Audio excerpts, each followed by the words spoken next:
തെങ്ങ് ചതച്ചു. തേങ്ങയ്ക്ക് പകരം തെങ്ങിൽ മുളച്ചത് തെങ്ങിൻ തൈകൾ. കാരണം കണ്ടെത്തി ഗവേഷകർ. സാറേ, നല്ല തേങ്ങയുണ്ടാകും, 3 വർഷം മതി.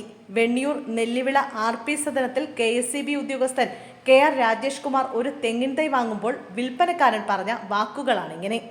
3 വർഷത്തിനുള്ളിൽ തെങ്ങ് വളർന്നു, കായ്ച്ചു. പക്ഷേ തേങ്ങയ്ക്ക് പകരം കായ്ച്ചത് തെങ്ങ് നിറയെ തെങ്ങിൻ തൈകൾ.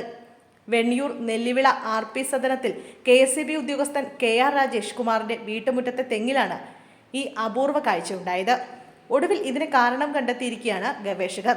ജനിതക വ്യതിയാനമാണ് തേങ്ങയ്ക്ക് പകരം തെങ്ങിൻ തൈ തന്നെ മുളയ്ക്കാൻ കാരണമെന്നാണ് ഗവേഷകർ പറയുന്നത്. കഴിഞ്ഞ ദിവസമാണ് വീട്ടുകാർക്കും നാട്ടുകാർക്കും കൗതുകമായ തെങ്ങിനെക്കുറിച്ച് വാർത്ത പുറത്തു വരുന്നത്.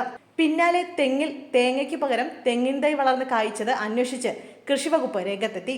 സംഭവസ്ഥലത്തെത്തിയ കൃഷിവകുപ്പ് ഉദ്യോഗസ്ഥർ ദൃശ്യങ്ങളും സാമ്പിളുകളും എടുത്ത് കായംകുളം കേന്ദ്ര തോട്ടവിള ഗവേഷണ കേന്ദ്രത്തിലെ ഗവേഷകരെ സമീപിച്ചപ്പോൾ ജനിതക വ്യതിയാനം സംഭവിച്ചതാണെന്നും മുമ്പും ഇത്തരം സംഭവങ്ങൾ ശ്രദ്ധയിൽപ്പെട്ടിട്ടുണ്ട് എന്നുമുള്ള മറുപടിയാണ് ലഭിച്ചത്.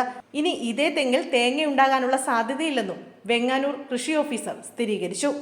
ആറ്റുനോറ്റ് നട്ട തെങ്ങിൽ ആദ്യ ഫലം കായ്ക്കുന്നതും പ്രതീക്ഷിച്ചിരുന്ന കുടുംബത്തെ അത്ഭുതപ്പെടുത്തി. കൂമ്പിനുള്ളിൽ നിന്നും ഓലകൾ പുറത്തേക്ക് വരികയായിരുന്നു. വീണ്ടും 6 മാസം കാത്തിരുന്നു. വീണ്ടും 9 കൂമ്പുകൾ വന്നതിലും ഓലയായിരുന്നു.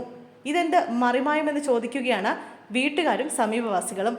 ഇതിന്റെ യാഥാർത്ഥ്യം തിരിച്ചറിയാൻ കൃഷിഭവൻ ഉദ്യോഗസ്ഥരെ സമീപിച്ചതോടെയാണ് വെങ്ങാനൂർ കൃഷി ഓഫീസർ തോട്ടവിള ഗവേഷണ കേന്ദ്രത്തെ സമീപിച്ചത്.